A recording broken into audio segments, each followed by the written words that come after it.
Good morning. आज discuss करते हैं क्लास 10th का साइंस का पेपर 2022 का। साइंस में भी केमिस्ट्री का ही पार्ट हम सॉल्व करेंगे। तो स्टार्ट करते हैं हिंदी वाले पोर्शन से। सबसे पहले क्वेश्चन आपको पता ही है, MCQs के होते हैं। तो हमारा पहला क्वेश्चन है प्रोपेनल। अब देखो प्रोपेनल अल आ गया, ठीक है। प्रोपेनल तो अल का मतलब होता है बच्चे एल्डिहाइड ग्रुप। कौन सा ग्रुप होता है? एल्डिहाइड। अब इन्होंने किसी में भी ग्रुप लगा के नहीं दे रखा, फॉर्मूला दे दिया है। तो आप खुद देखो प्रोपेनल का फॉर्मूला क्या होगा, CH3 CH2 CHO। आप खुद लिख लोगे पहले। 3 कार्बन के एल्डिहाइड को बच्चे प्रोपेनल कहते हैं, ठीक है। अब आप देखो कार्बन 1 2 3 कार्बन हो गए, हाइड्रोजन 3 और 2 5 और 1 6 और 1 ऑक्सीजन है। तो हमारा बच्चे फॉर्मूला हो जाएगा सेकेंड वाला। फिर पूछा इसमें से धातु कौन सा है।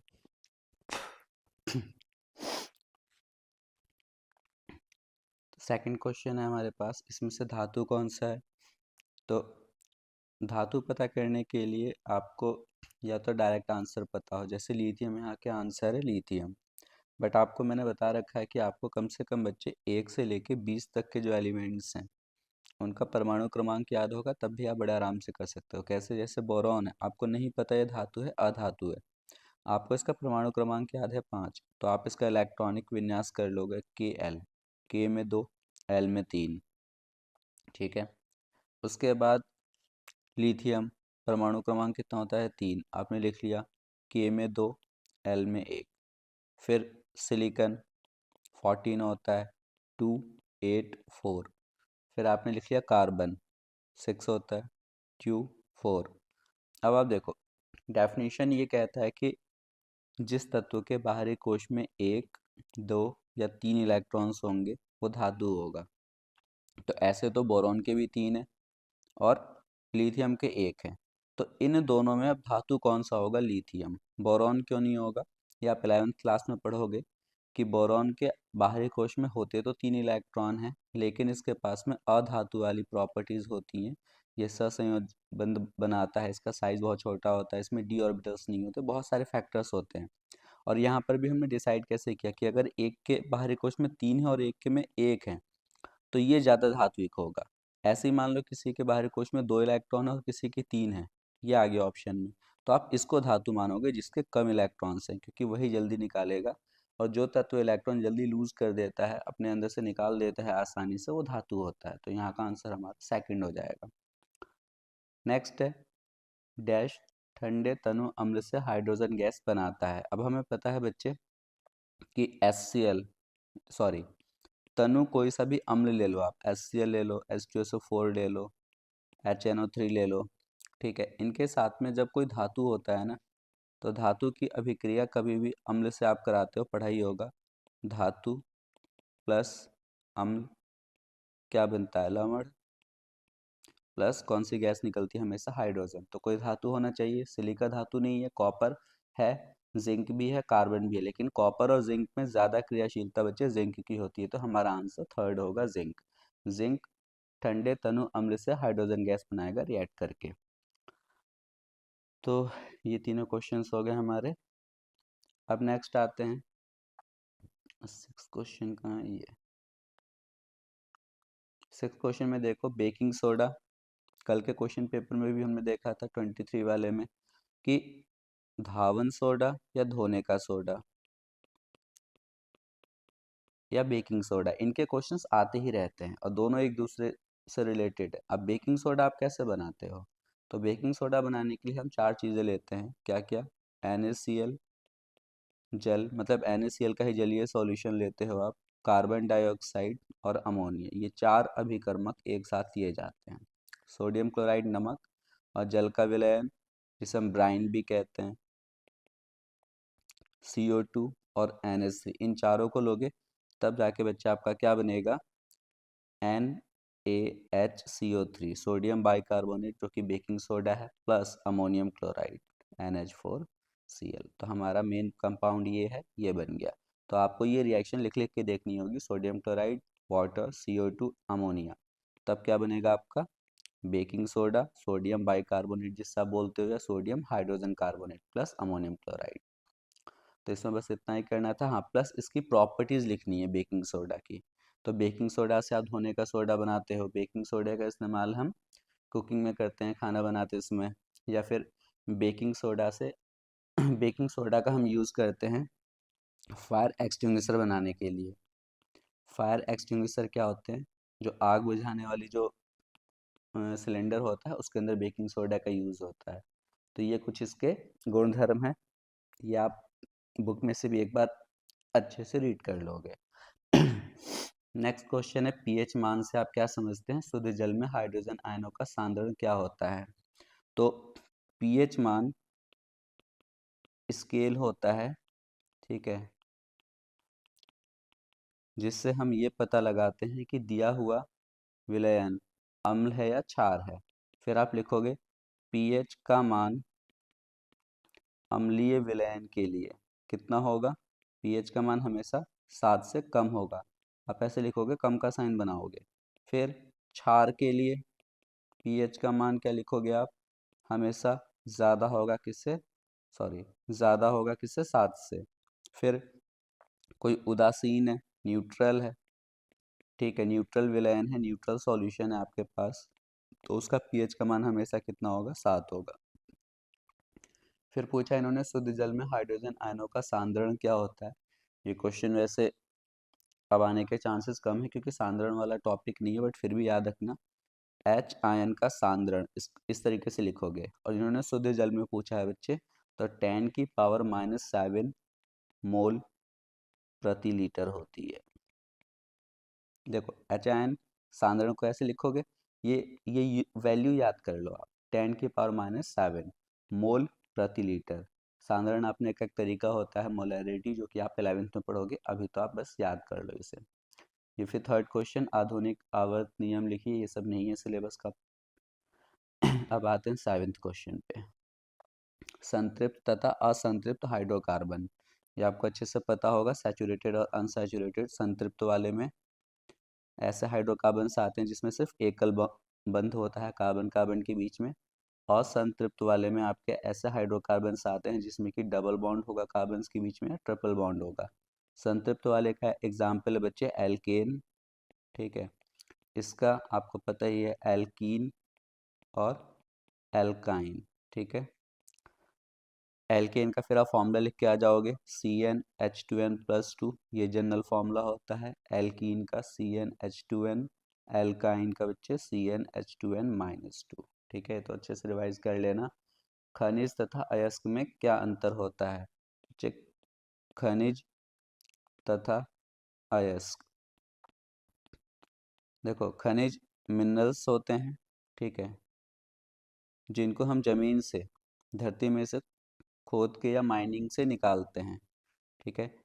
खनिज के अंदर धातु के पाए जाने की संभावना होती है। अयस्क क्या होते हैं, अयस्क भी वो खनिज होते हैं, ध्यान से देखो, अयस्क भी होते खनिज हैं, लेकिन वो खनिज होते हैं जिसमें से किसी धातु को निकालने में, किसी धातु को निकालने में कम खर्च आएगा और कम लेबर आएगी। मतलब अयस्क वो खनिज होते हैं जिसमें से धातु को प्राप्त करना, ठीक है, इकोनॉमिकल होता है, मतलब कम खर्चीला होता है और कम लोगों की आवश्यकता होती है। तो ऐसे खनिज को हम क्या कहते हैं, अयस्क। अब जरूरी नहीं है कि सारे के सारे जो खनिज हैं वो अयस्क होंगे, ठीक है। मान लीजिए लोहे की बात करता हूँ मैं, तो लोहे के दो अयस्क हो गए, हेमेटाइट, हेमेटाइट, और एक होता है बच्चे मैग्नेटाइट।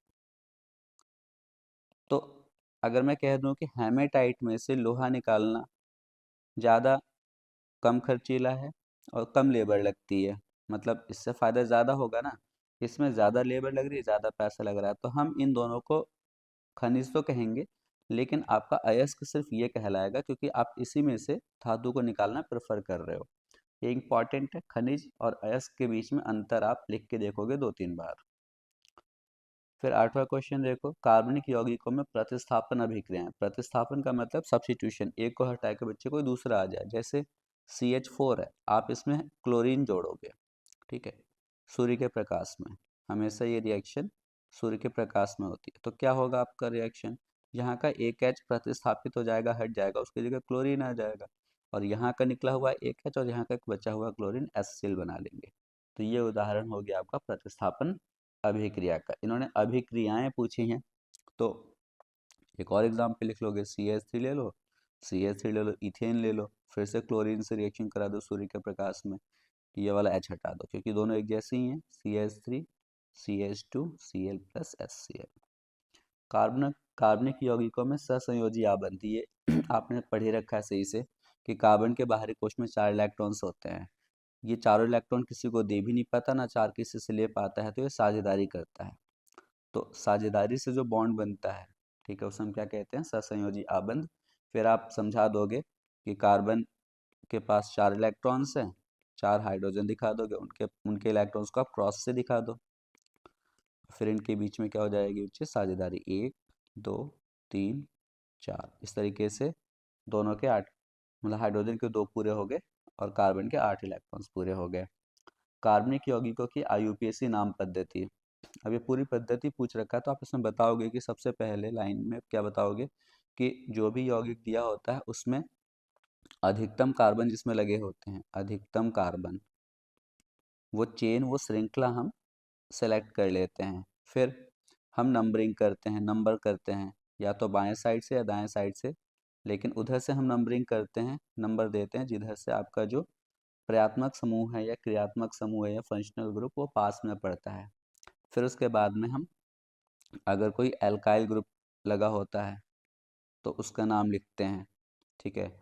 जैसे आप फिर एग्जांपल दोगे CH3 CH2OH, तो आपने लिखा 1 2, तो इसका नाम क्या पड़ेगा, एथेन प्लस ऑल, ठीक है। तो दोनों को जोड़ोगे जब आप, तो ये बन जाता है बच्चे एथेनॉल। फिर नीचे वाला क्वेश्चन ज़्यादा सही है, इतनी सारी बातें लिखने से अच्छा देखो, एथेनोइक अम्ल के बनाने की एक विधि। एथेनॉल से हम एथेनोइक अम्ल बनाते हैं, कैसे, अच्छे से आपको ये रिएक्शन याद कर लेनी है बच्चे। KMnO4 डाल दो इसमें क्षार की उपस्थिति में, या फिर पोटेशियम डाइक्रोमेट K2Cr2O7 अम्ल की उपस्थिति में। तो जब आप एथेनॉल में इन दोनों में से कोई भी ऑक्सीकारक डालते हो तो एथेनोइक अम्ल प्राप्त हो जाता है। तो बस इतनी रिएक्शन हो गई, हमने दिखा दिया एथेनोइक अम्ल को बनाने की विधि। अब 3 रासायनिक गुण लिखने हैं इनके और रासायनिक समीकरण। तो सिंपल है, देखो एथेनोइक अम्ल की बात हो रही है,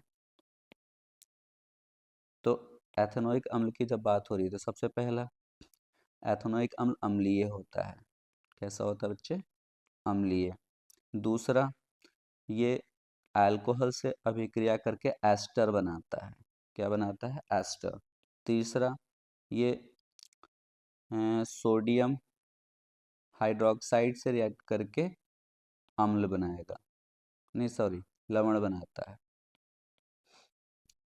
तो अब अम्लीय वाली रिएक्शन के लिए आप क्या करोगे, एसिटिक अम्ल लोगे बच्चे और इसकी रिएक्शन सोडियम से करा दोगे, तो आप देखोगे CH3CO यानी सोडियम एसीटेट बन जाएगा और हाइड्रोजन गैस निकल जाएगी। बैलेंस करने के लिए 2 लेना होगा। एक अभिक्रिया हो गई। अल्कोहल से रिएक्शन कराओगे, एस्टेरिफिकेशन रिएक्शन या एस्टेरीकरण कहते हैं, ये कई बार हम बता चुके हैं, आना ही आना है बोर्ड एग्जाम में। तो आप जब अल्कोहल से कराओगे अम्ल की उपस्थिति में H आयन की, तो यहाँ से OH निकल जाएगा बच्चे और यहाँ का H, और इसके साथ इस पूरे बचे हुए पार्ट को लाके जोड़ दो, तो CH3CO बचा है और ये क्या बचा है, OCH2CH3, इथाइल एसीटेट बन गया, क्या निकल गया, जल। और एक रिएक्शन और NaOH के साथ समझा देते हैं, CH3COH, NaOH के साथ अभिक्रिया कराओगे तब भी क्या होगा, देखो यहाँ का H निकलेगा, यहाँ के OH के साथ चला जाएगा और H की जगह Na आ जाता है। अगर सोडियम आपको कभी भी दिख रहा है तो वो तो यही काम करेगा, एसिटिक अम्ल का H हटाता है और वहीं पे जुड़ जाता है, और उसके बाद जो भी चीज़ बननी है वो बन जाएगी। तो इस तरीके से 2022 के क्वेश्चन पेपर में केमिस्ट्री का जितना भी पार्ट था